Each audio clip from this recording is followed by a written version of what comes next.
టాలీవుడ్ నిర్మాత ఎఫ్డీఎస్ చైర్మన్ దిల్ రాజు కు big shock తగిలింది.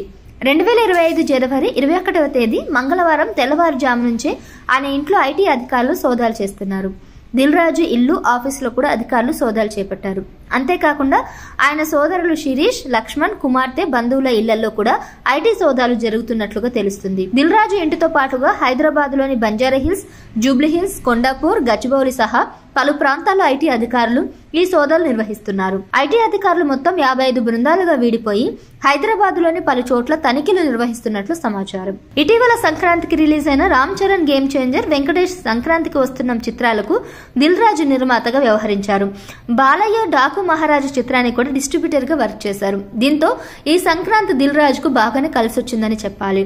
టాలీవుడ్ లో మోస్ట్ సక్సెస్ఫుల్ ప్రొడ్యూసర్ గా ఉన్న దిల్ రాజు డిస్ట్రిబ్యూటర్ నుంచి ఎదిగారు. దిల్ రాజు సినిమాతో నిర్మాతగా మారారు.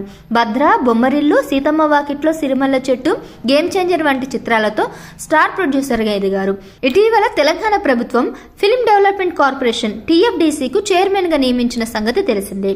రామ్ చరణ్ హీరోగా వచ్చిన గేమ్ చేంజర్ దిల్ రాజుకు ఆశించిన లాభాలను తెచ్చిపెట్టలేదు. కానీ సంక్రాంతికి వస్తున్న మూవీ మాత్రం భారీ వసూళ్లని సాధించింది.